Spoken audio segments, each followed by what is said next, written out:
Shri Shyam Bansal ji, sir, madam principal, शिक्षकगण और प्यारे बच्चों, आज का दिन हमारे लिए बहुत पावन है और बहुत महत्वपूर्ण, और साथ ही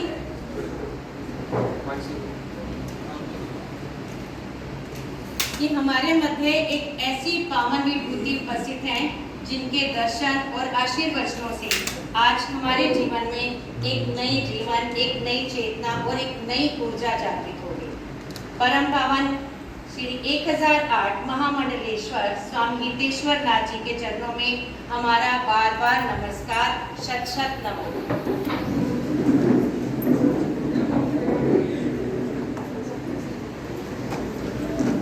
वृंदावन की पवित्र नगरी से आए स्वामी हितेश्वर नाथ जी हिंदू संस्कृति के अध्यात्म के प्रणेता हैं।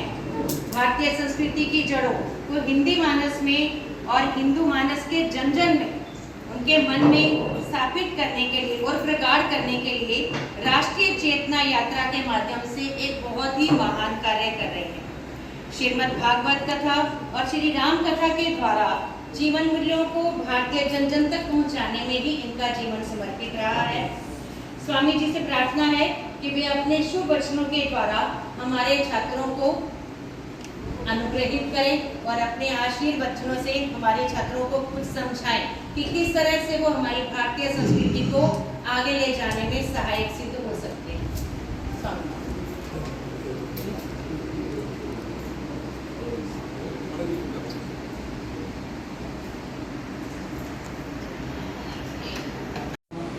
या सुविवस्त्राविता या वीणामण्डित या कुन्देन्दुतुषारहार धवला या सुवस्त्राविता या वीणा पुस्तकऋणी या श्वेतपद्मासना या ब्रह्माच्युत शङ्करा देवी सदा संस्थिता सा मा पादो मा सरस्वती भगवती निःशेषजाड्यापहा गुरुर्ब्रह्मा गुरुर्विष्णु गुरुर्देवो महेश्वरा गुरुर्साक्षात् परब्रह्मा तस्मै श्री गुरुवे नमः।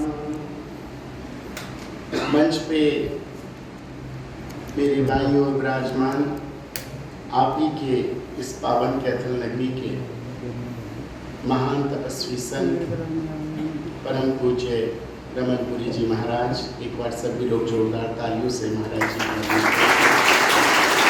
रमनपुरी जी महाराज, एक बार सभी लोग जोरदार तालियों से महाराज जी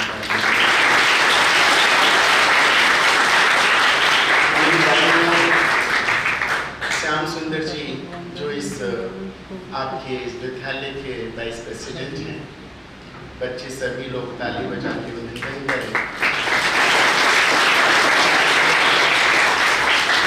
सुंदर जी RSS के जिला कार्यवाहक यहाँ मौजूद हैं, हम उनका भी अभिनंदन करते हैं।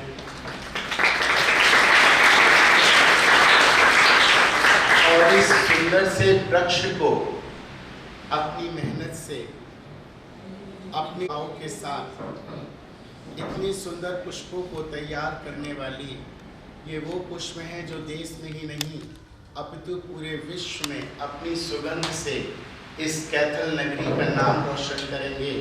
ऐसे पावन विद्यालय की राधा कृष्ण माधव जो विद्यालय है, इस विद्यालय की प्रधान अध्यापिका जो साक्षात मां सरस्वती का स्वरूप है, जोरदार तालियों से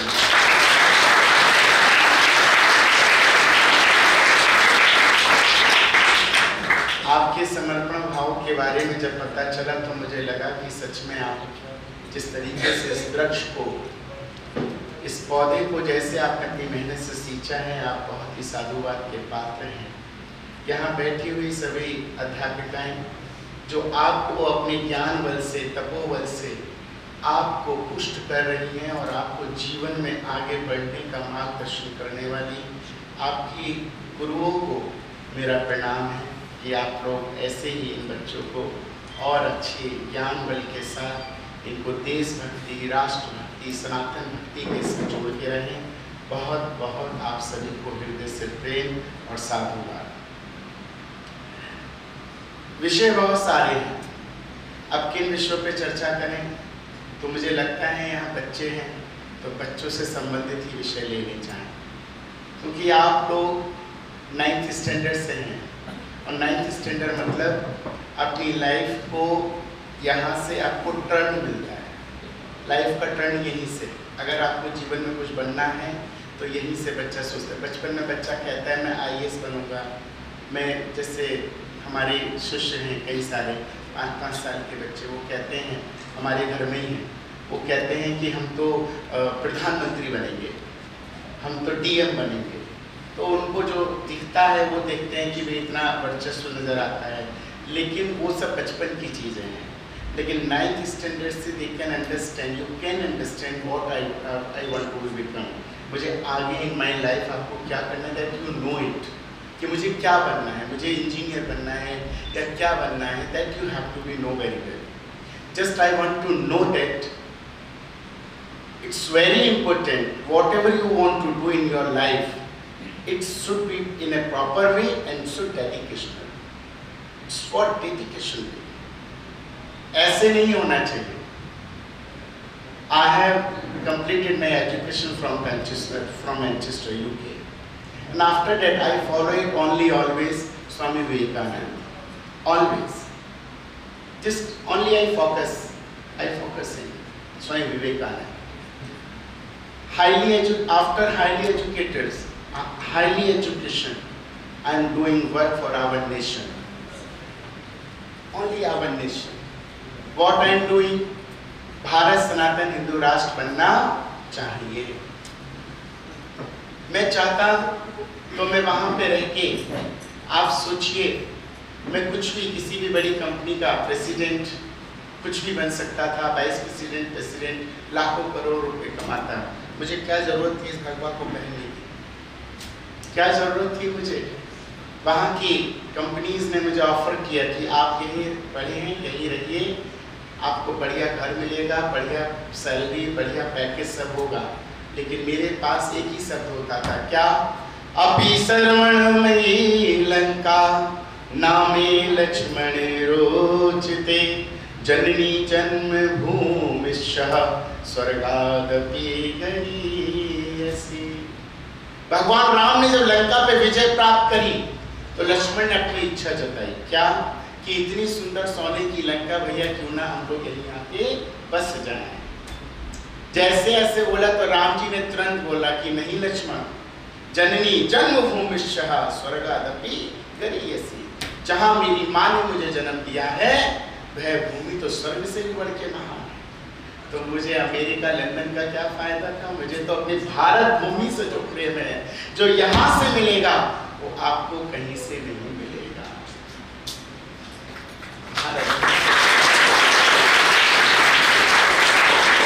देश से है प्रेम तो हर पल ये कहना चाहिए, मैं रहूं या ना रहूं भारतीय रहना चाहिए। मैं रहूं या ना रहूं भारतीय रहना चाहिए। बचपन में आपको बताऊं, मेरी माँ यहाँ बैठी है। बचपन में मैं अपने विद्यालय में, मैं सरस्वती शिशु मंदिर में पढ़ा हूँ 7th स्टैंडर्ड तक।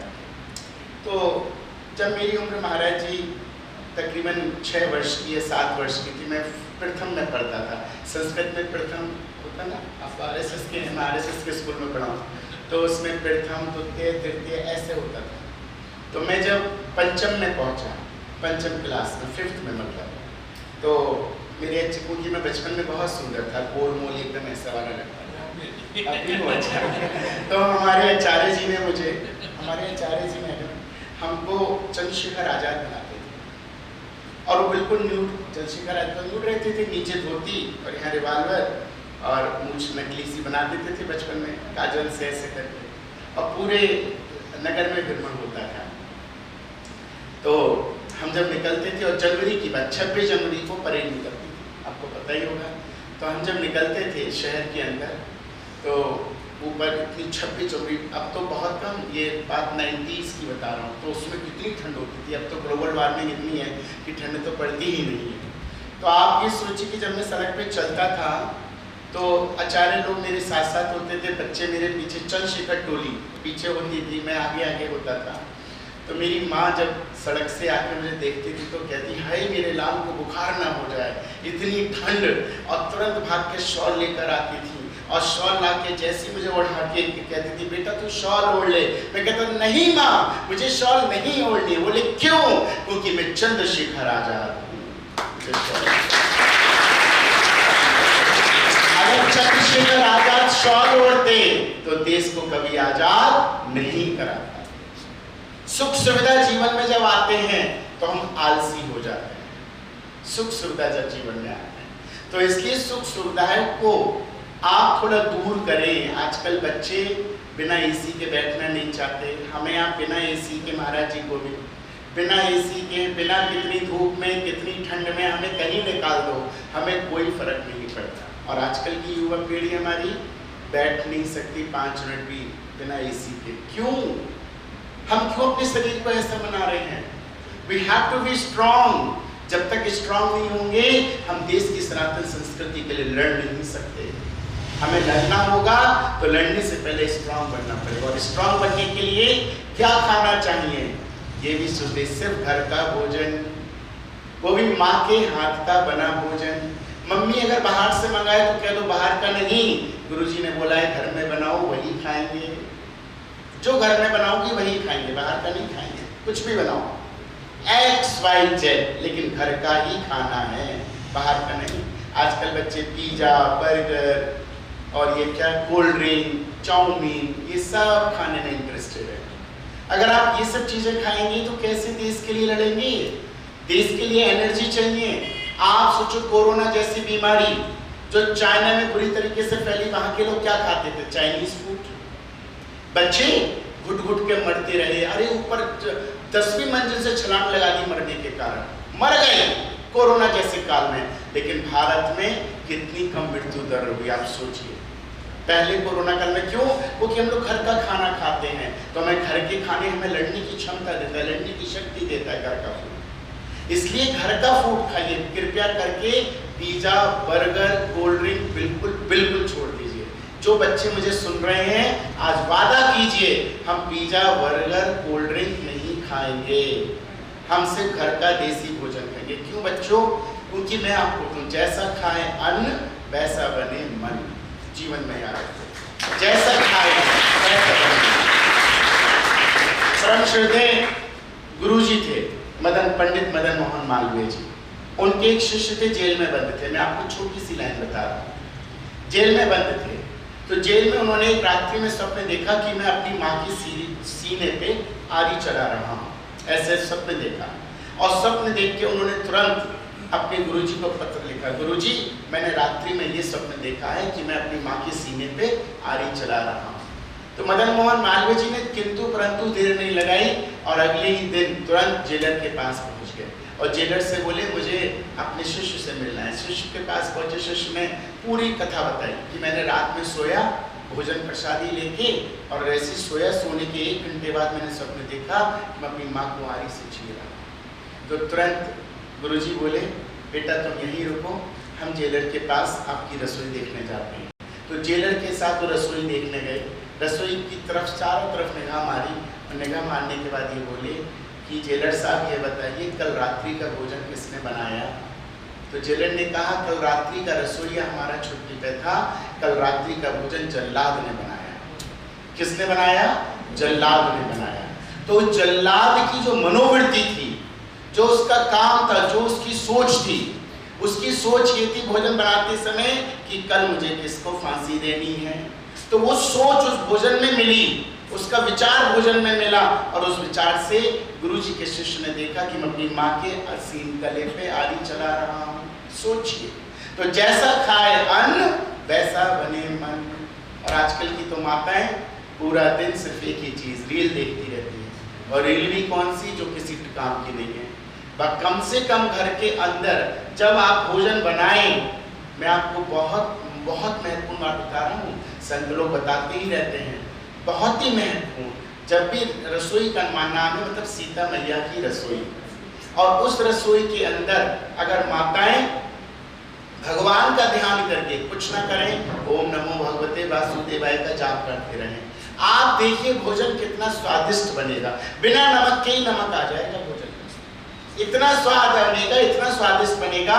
और दूसरी बात, ईश्वर की शक्तियां उस भोजन में आएंगी, और जब उस भोजन को आप पाएंगे तो आपका शरीर भी हष्ट-पुष्ट बनेगा, हष्ट-पुष्ट बनेगा। इसलिए आज जितने बच्चे यहाँ बैठे हैं, अपनी मम्मी से ये कहना, मम्मी जब आप घर में भोजन बनाओ तो भगवान का ध्यान करके बनाना। और दूसरी बात बहुत महत्वपूर्ण, जीवन में जो भी आप खाओ वो तुरंत भगवान को भोग लगाओ। अगर जहर भी लेकर आओगे, जहर भी अगर बाजार से लेके भगवान को भोग लगाओगे तो जहर भी अमृत बन जाएगा, लेकिन भगवान को भोग लगाओ। बिना भगवान को आप कुछ भी, बिना भगवान को भोग लगाए आप कुछ भी ग्रहण ना करें। और घर में अपनी माताओं को कहें, माँ आप हमें भोजन बनाती हो तो कृपया पहले भगवान को भोग, बाजार से समोसे लाओ तो भगवान को भोग, बाजार से गोलगप्पे लाओ तो भगवान को भोग, जो भी हो पहले भगवान को भोग, फिर आप उसको पाइए। लेकिन कोई भी चीज बिना भगवान को भोग लगाए मत खाइए। आपको अगर हष्ट पुष्ट बनना है तो, महत्वपूर्ण बात बता रहा हूँ, कोई छोटी मोटी चीजें नहीं है। दूसरी बात, बहुत हमारे भारत की सनातन संस्कृति के अंदर, इस देश जब आजाद हुआ था, इस देश की आजादी का सबसे पहला, आजादी के बाद इस देश का जो शिक्षा मंत्री बने थे वो थे, बहुत ही, मैं क्या नाम लूँ, शिक्षा मंत्री मैं बोल दूं तो महबूबा मुफ्ती जो थी, उनके पिताजी थे मुसलमान, इस देश का पहला शिक्षा मंत्री बना।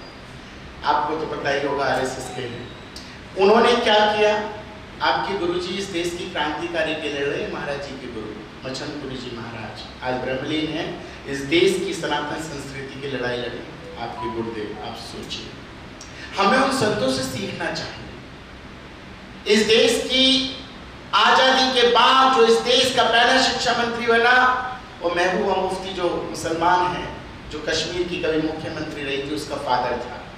उसने क्या किया, हमारी भारतीय संस्कृति, हमारी भारतीय जितनी भी परंपराएं थी, जितनी भी हमारी पुस्तकें थी, हमारा पाठ्यक्रम था, सबको बदल के रख दिया। You know very well, actually आप एवरीडे पढ़ते होंगे। क्या पढ़ते हैं आप? अकबर, शाहजहां पढ़ते ही नहीं, टीचर पढ़ाते होंगे। अकबर कब मरा, शाहजहां की बीवी कब मरी, औरंगजेब का बाप कब मरा, ये कब मरा। अब सने याद करते करते बाप रे, बच्चे भी थक जाते हैं, क्योंकि क्वेश्चन पेपर में आता है सने याद करो, कौन सी ईस्वी में मरा, कौन सी शताब्दी में मरा। मतलब गजनबी पढ़ो, अकबर पढ़ो, टीपू सुल्तान पढ़ो, बाप रे। लेकिन हम छत्रपति शिवाजी नहीं पढ़ते, हम रानी लक्ष्मीबाई नहीं पढ़ते, और पढ़ते हैं तो 2 लाइन में कि खूब लड़ी मर्दानी वो तो झांसी वाली रानी थी, बस दैट्स इट। इसके अलावा हमें नहीं पता कि जो रानी लक्ष्मीबाई के कंधे पे बच्चा था, उस बच्चे का नाम क्या था, हमें नहीं पता, पूरी हिस्ट्री नहीं पता। लेकिन हमें इतना पता है, चार लंगर रानी लक्ष्मीबाई खत्म, छत्रपति शिवाजी खत्म, भगत सिंह सुखदेव राजगुरु साहब खत्म। किसी को उनके बारे में ये भी नहीं पता भगत सिंह की माँ का क्या नाम था, भगत सिंह के पिता का किसी बच्चे को नहीं पता होगा। अब आप बताइए कि जब हम अपने क्रांतिकारी, जो हमारे देश के लिए अपने प्राण न्यौछावर करने वाले संत, ये जितने भी क्रांतिकारी मरे, क्या हम उनके बारे में ना जान के हम उनके बारे में जाने, जिन्होंने हमारे मंदिरों को तोड़ा, जिन्होंने हमारे मंदिरों को तोड़ा, हम उनके बारे में जानेंगे? क्या वो हमारे परिवार का हिस्सा हैं? क्या वो हमारे हिस्सा हैं? वो अगर हमारे परिवार का हिस्सा होते तो हमारे मंदिरों को नहीं तोड़ते। बच्चों, आज राम जन्मभूमि को तोड़ा, काशी विश्वनाथ को तोड़ा, कृष्ण जन्मभूमि को तोड़ा, और रिकॉर्ड ये कहता है सरकार का 18,000 मंदिरों को तोड़ा गया। 18,000 मंदिरों को तोड़ा गया मेरे बच्चों, 18,000। और मैं आज भी ये कहता हूं खुले मन से, खुले मन से कह रहा हूं, महाराज जी बैठे हैं, आरएसएस के मैडम बैठी हैं हमारी, खुले मन से कह रहा हूं कि अगर आज इन मस्जिदों को हटा दिया जाए तो मैं उनसे सीधा एक ही शब्द कहता हूं कि अगर शव मिले तो तुम्हारा और शिव मिले तो हमारा। हर हर हर हर हर हर। ये भारत की सनातन संस्कृति है। हमारे साथ खिलवाड़ किया गया हर तरीके से, पाठ्यक्रम के साथ, सोच के साथ, विचारधारा के साथ, सब कुछ तोड़ मरोड़ दिया शुरू से लेके आज तक। लेकिन आज भी हम अपने परंपरा को नहीं सीख पा रहे हैं। मेरे बच्चों, ये देश तुम्हारा है। मैं तो निकला हूं, लेकिन मेरी तो यात्रा बड़ी लंबी है। अब तक पूरे भारतवर्ष के अंदर मैं भ्रमण कर चुका हूं। मेरे 2 स्टेट रह गए थे, एक हरियाणा और एक पंजाब। हरियाणा आज कैथल में पहुंचा हूँ, एक जिले में जाकर छोटी छोटी सभाएं कर रहा हूँ, सबको जागरूक कर रहा हूँ, बता रहा हूँ कि क्या है सनातन संस्कृति, पहचानो। मेरे बच्चों, मेरी बेटियां बहुत छोटी छोटी मासूम बेटियां हैं, आपको बताना चाहता हूँ, आप जिहादी मानसिकता के लोगों से बचिए। मैं डॉक्टर एपीजे अब्दुल कलाम आजाद का सम्मान करता हूँ, इज ए ग्रेट पर्सनैलिटी। भारतीय मुसलमान है, भारतीय मुसलमान थे, उनकी सोच थी कि भारत में रहते थे, लेकिन भारतीय सोच थी उनकी, इसीलिए एक अखबार बेचने वाला देश का राष्ट्रपति बना। मैं सम्मान करता हूं उस व्यक्ति का, मैं विरोध नहीं करता, लेकिन विरोध अगर मैं करता हूं तो जिहादी मानसिकता वाले लोग। आप ये बताइए कि आप अपने हाथ में कलावा बांध के, माथे पे टीका लगा के हमारी मासूम बेटियों को शिकार बनाते हैं ये लोग, लव जिहाद जैसे केस में फंसाते हैं। नाम होता है इनका सुहेल खान और रखते हैं साहिल, राहुल, ऐसे नाम रख के मेरी मासूम बेटी, इसलिए बेटियों को बताऊं कि आप आगे बढ़ रहे हो, होशियार रहना ऐसे लोगों से, होशियार रहना, अपने गलत रास्ते पर मत भटक जाना। बेटियां हो इसलिए समझा रहा हूं, मेरी भी बच्ची हो आप लोग, तो अगर मैं आपको नहीं समझाऊंगा तो और कौन समझाएगा। इन दोगले लोगों से बचो, ये कभी भारत के हो ही नहीं सकते। ये भारत हिंदुओं का था, हिंदुओं का है और हिंदुओं का और किसी का है ही नहीं, है ही नहीं। कि हमें सोचना पड़ेगा। कृपया करके मुसलमान बच्चों से दोस्ती भी मत बनाना। अगर उनकी विचारधारा भारतीय नहीं है तो उनको दूर कर देना। और अगर उनकी विचारधारा भारतीय है तो अपना मित्र बनाओ, कोई आपत्ति नहीं, लेकिन भारतीय विचारधारा होनी चाहिए। भारत में रहते हो, भारत का खाते हो, और हमारी भारत की हमारी संसद में बोलते हो जय फिलिस्तीन। गलत तो नहीं कह रहा हूं? भारत में रहते हो, भारत का खाते हो, भारत की संसद से पैसा लेते हो, भारत में बोलते हो जय फिलिस्तीन। भैया तुम हो कौन? होते कौन हो बोलने वाले? भारत में रहकर भारत माता की जय नहीं बोल सकते आप लोग, तो क्या आप भारतीय हो सकते हैं? कभी नहीं हो सकते। मेरे बच्चों, आप कभी भी नोटिस कर लेना, जब इंडिया की क्रिकेट की टीम खेलते हैं ना, इंडिया क्रिकेट की टीम, जब इंडिया की क्रिकेट की टीम हमारी खेलती है ना पाकिस्तान के साथ, आप नोटिस करना, अगर बच्चे नोटिस नहीं किए तो नोटिस करना, जब इंडिया की टीम अगर हार जाए और पाकिस्तान जीत जाए तो हमारे इंडिया के मुसलमान पटाखे छोड़ते हैं। कुछ बच्चों को पता हो तो बता दो। यही होता है, यही होता है। क्यों भाई? हमारी इंडिया की टीम हारी है तो तुम क्यों पटाखे छोड़ रहे हो?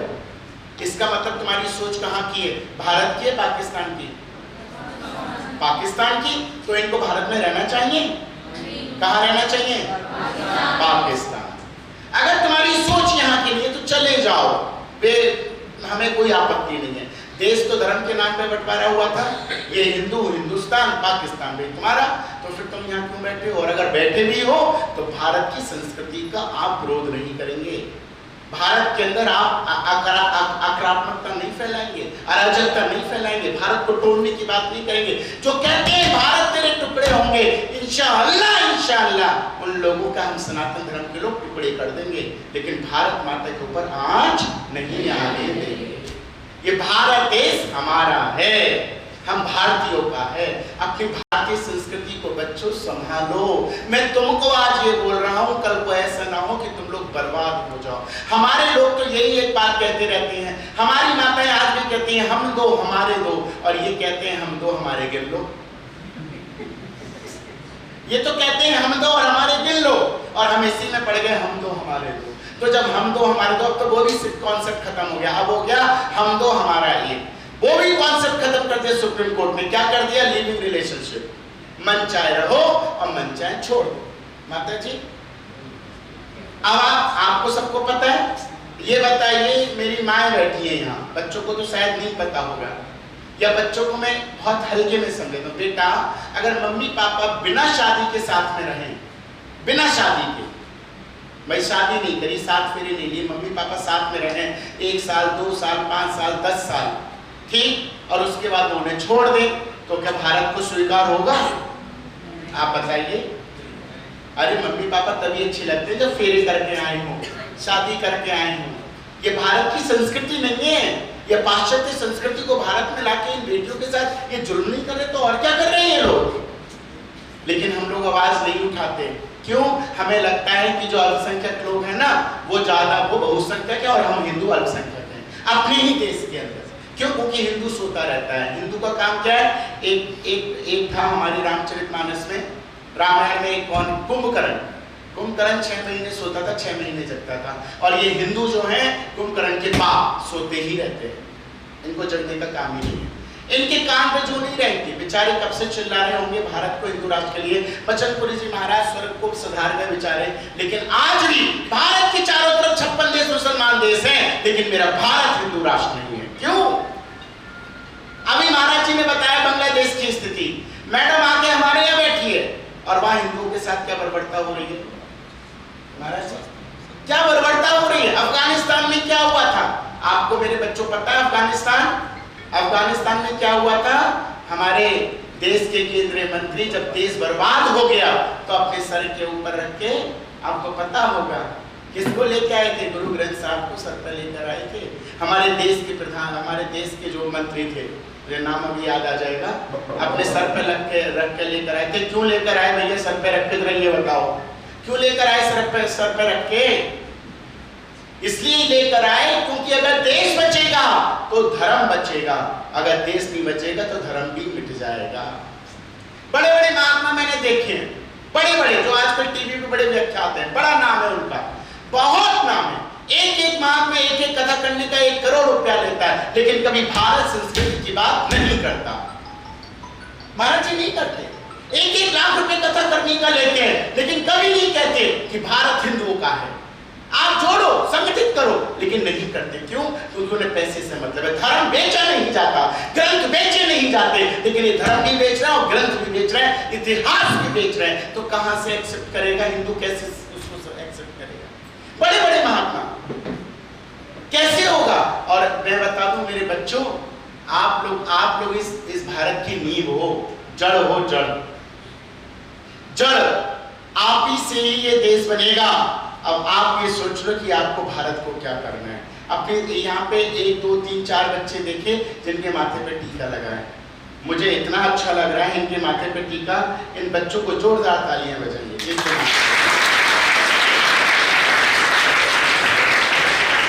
आप बहुत बड़ा टीका नहीं, छोटा टीका हर बच्चे, चाहे पीले चंदन का लगाए चाहे सूखे चंदन का लगाए, यहाँ ये लगाना चाहिए सेंटर में, जहाँ बोहें होती हैं इसके बीच में। इसको श्री कहते हैं। जब आप ये टीका लगाएंगे तो आपके पढ़ने की बुद्धि तीव्र हो जाएगी। हर बच्चे को बेटी बेटा जो भी है, हर बच्चे को भगवान महादेव पे प्रतिदिन जल चढ़ाना चाहिए। आप देखिए कैसे विद्या आपके चरणों में है, आपका ज्ञान बढ़ेगा। महादेव पे जल चढ़ाइए, हर बेटा बेटी जल चढ़ाइए महादेव पे। महादेव विद्या का देवता है, विद्या देता है। कितने बच्चे हैं जो महादेव पे जल चढ़ाते हैं? हाथ ऊपर करो। सच, झूठ नहीं, गुरुजी के सामने झूठ नहीं बोलना। वाह, फिर भी काफी संख्या में है। जिन बच्चों ने हाथ नीचे के लिए, जिन्होंने हाथ नहीं उठाया उनके लिए ताली बजाइए। जिन्होंने नहीं उठाया उनके लिए ताली इसलिए कि उन्होंने सच बोला है। They accepted what we are doing wrong and right, that we have to be accepted. अगर हमने अपनी गलतियों को एक्सेप्ट कर लिया तो हमसे बड़ा महान कोई हो ही नहीं सकता। इन बच्चों की महानता की जिन्होंने एक्सेप्ट किया कि हमने जल नहीं चढ़ाते, लेकिन आज से चढ़ाओगे, सभी चढ़ाओगे। सावन का महीना चल रहा है, आज से ही शुरू कर दीजिए कि हम हर प्रतिदिन महादेव को जल चढ़ाएंगे। फिर आप देखिए, मम्मी कह ही नहीं सकती मेरा बच्चा पढ़ने में वीक है, आप अपने आप पढ़ने लगेंगे, बहुत तीव्र बुद्धि तीव्र हो जाएगी। एक यहाँ चंदन का टीका और माँ भगवान शंकर पे 1 लोटा जल, बस। आप फिर देखो, मुझे याद करोगे कोई महाराज जी आए थे, कुछ हमें बता के गए थे, प्रेम करो अपने भगवान से। प्रेम, जब भगवान से प्रेम होगा तो आपकी शक्तियां आपके पास होगी। हनुमान चालीसा पढ़ा करें मेरे बच्चे जितने हैं। याद रखो, इस देश के जितने भी बड़े लोग बने आज तक, चाहे वो अंबानी हुआ चाहे जितना बड़ा हुआ, उसने हनुमान जी को नहीं छोड़ा। हनुमान जी को नहीं छोड़ा। इस देश का बड़े से बड़ा व्यक्ति आइंस्टीन का नाम सुना होगा, वो भी हनुमान चालीसा का पाठ करता था। हनुमान चालीसा, सोचिए, इतनी बड़ी। आइंस्टीन अपनी मां के 8वें पुत्र थे, 8वें पुत्र थे। आप सोचिए, हनुमान चालीसा इतनी ताकतवर है कि देसी तो क्या, विदेशी को भी जगा के रख देती। और आप अमेरिका के अंदर बराक ओबामा भी हनुमान चालीसा पढ़ते थे। आप सोचिए जी, हमेशा जेब में हनुमान चालीसा जेब में रखते। सोचो, अगर पावरफुल नहीं है हनुमान चालीसा तो क्यों रखेंगे? आप सोचिए मेरे बच्चों, इतनी पावरफुल है हनुमान चालीसा। हर बच्चा, आज से अगर आपने हनुमान चालीसा पढ़ना शुरू कर दिया, आप जिंदगी में जो चाहोगे वो बनोगे। Doctor, engineer, IAS, IPS, whatever you want, आप निश्चित बनोगे। मैं आपको दावे के साथ लिख के दे सकता हूं इस बात को, लेकिन हनुमान चालीसा मत छोड़ना, बस विश्वास कर लेना हनुमान जी पे और आप देख लेना। और अगर कभी कोई कमी आए, कोई विघ्न, कोई बाधा, किसी प्रकार का भूत प्रेत पिशाच कुछ भी नहीं आएगा।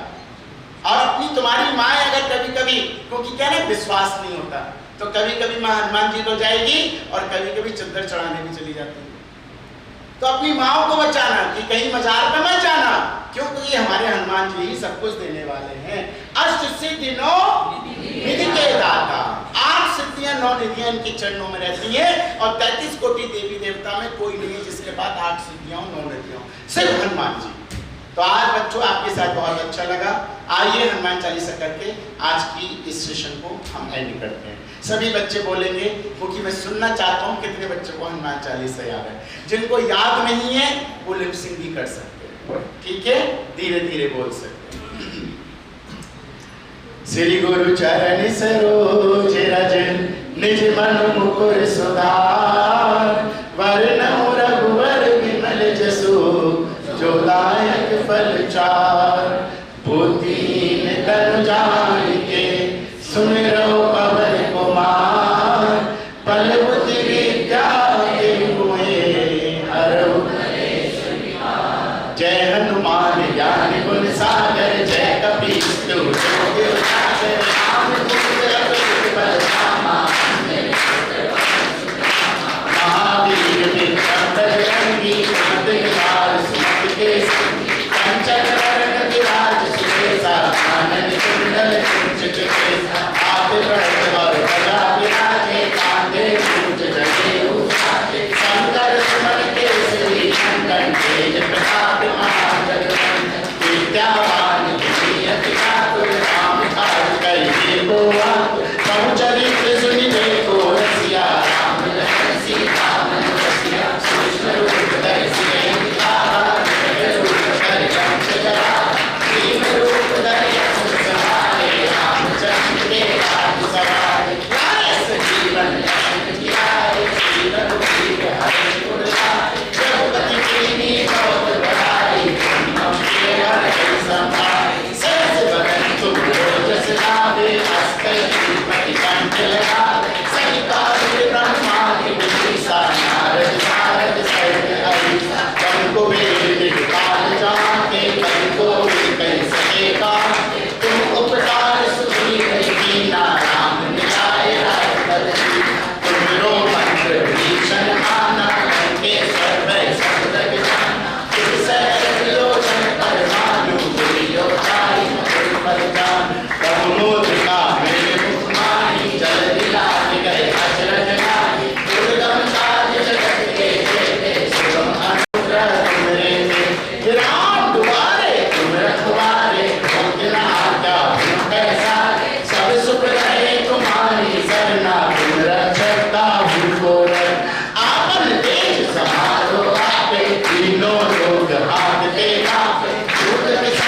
ओम श्री गुरु दत्तात्रेय विद्यते त्राणम गुरु ब्रह्मा गुरु विष्णु गुरुदेवो महेश्वर गुरु साक्षात् परब्रह्म तस्मै श्री गुरवे नमः।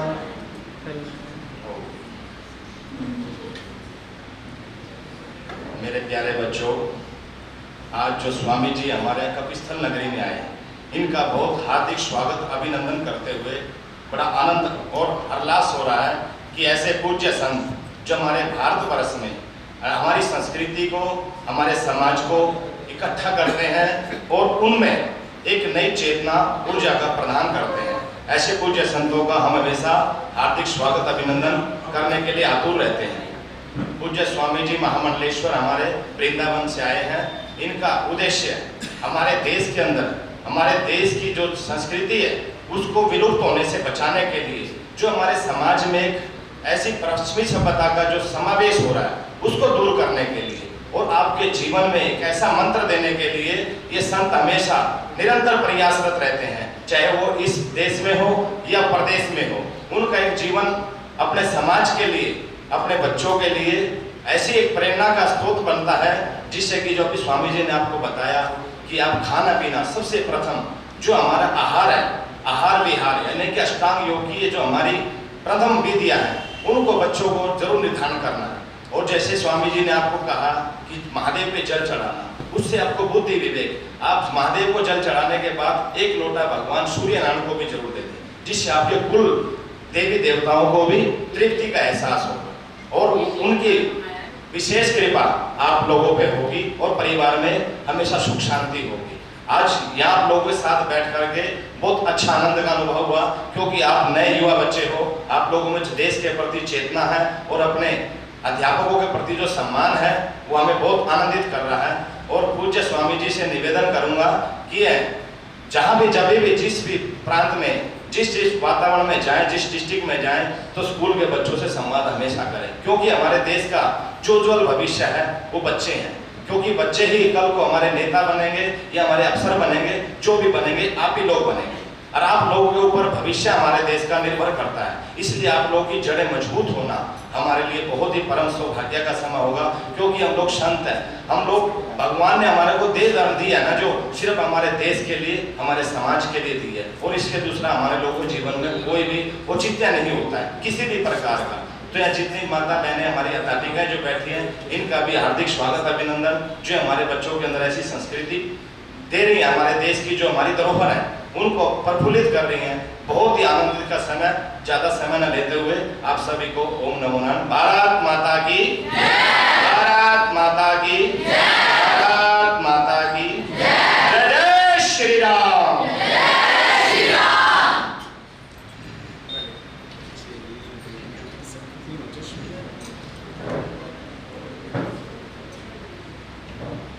मंच पर विराजमान श्री संत जी महाराज, श्री श्याम बंसल जी, अतिथिगण, मेरे प्यारे बच्चों, मैं उम्मीद करती हूँ आज आपने रूटीन से हटकर बहुत कुछ सीखा होगा और आप कोशिश करेंगे, कोशिश नहीं एक वादा करेंगे कि जो कुछ भी अच्छी बातें आपने यहाँ से सीखी हैं वो अपनी लाइफ में इम्प्लीमेंट करके अपनी लाइफ को आगे बढ़ाएंगे एक पॉजिटिव वाइब्रेशंस के साथ। मैं तहे दिल से धन्यवाद करती हूँ संत जी का, जिन्होंने अपने बिजी शेड्यूल से, बेसिकली इनको कुरुक्षेत्र से अभी आगे फतेहाबाद, सिरसा और बहुत आगे कहीं जाना है, जैसा आपको बताया उन्होंने पूरा हरियाणा प्रदेश इन्हें कवर करना है, पर अपने बिजी शेड्यूल में से कुछ समय आपने हम बच्चों के लिए, हम हमारे इस विद्यालय के लिए निकाल कर हमें अनुग्रहित किया। बहुत बहुत आपका धन्यवाद है और मैं आपको एश्योर करती हूँ डेफिनेटली ये मेरे प्यारे बच्चे आपकी शिक्षाओं को अपने जीवन में उतारेंगे और बहुत आगे बढ़ेंगे। Thank you very much, thanks a lot sir.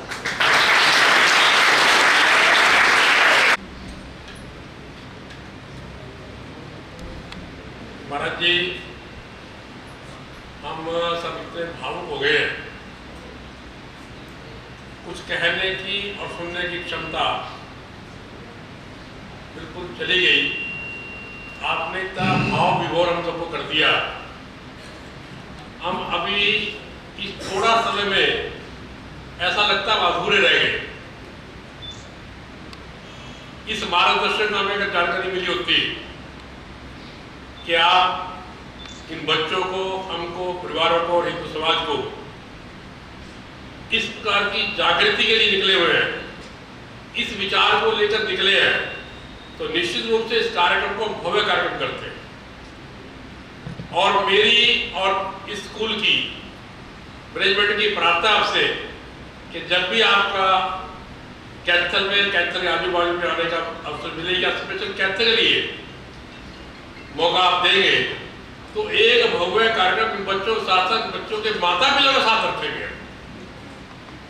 और एक अद्भुत कार्यक्रम, एक अद्भुत शिक्षा आपसे प्रेरणा प्राप्त करें, ऐसी हम सबकी मनोकामना है। और मैं आपके चरणों में वंदन करता हूँ, प्रार्थना करता हूँ कि कृपया करके आप आज जो छोड़ा सैंपल छोड़े गए हैं, इसको सैंपल को यही ना छोड़े, पूरा सम्मान, पूरी जागृति, पूरी शिक्षा पूरे समाज को हमको देंगे। इस अपेक्षा के साथ, इस आशा के साथ मैं यहाँ आपके आने का बहुत बहुत तहे दिल से धन्यवाद करता हूँ और ईश्वर से प्रार्थना करता हूँ कि जिस उद्देश्य के लिए हनुमान जी के चरणों में आप निकले हैं, ये निश्चित रूप से इस मिशन को आपका पूरा करेगा। और हनुमान जी तो साक्षात आज भी ब्रह्मांड में है, एक ऐसे देवी देवता है जो 24 आवर्स हमारे साथ रहते हैं। जब भी किसी कष्ट में, किसी भी दुख में आपने हनुमान जी याद कर लिया, आपकी चिंता दूर हो जाती है, आप मुक्त हो जाते हैं। तो ऐसी शक्ति को साथ आप लेके हम सबको दर्शन भी कराएं और साक्षात ऐसे हनुमान जी सिद्ध है, स्वयंभू है, ये दर्शन करने में सौभाग्य मिला। तो मैं समझूँ आज का दिन हमारी बहुत उत्तम, बहुत अच्छा, और आपकी कृपा हम पे इसी प्रकार से बनी रहे, इस समाज में, देश के लिए आप इस तरह काम करते रहें, ऐसी भगवान से हम सबकी प्रार्थना है। धन्यवाद।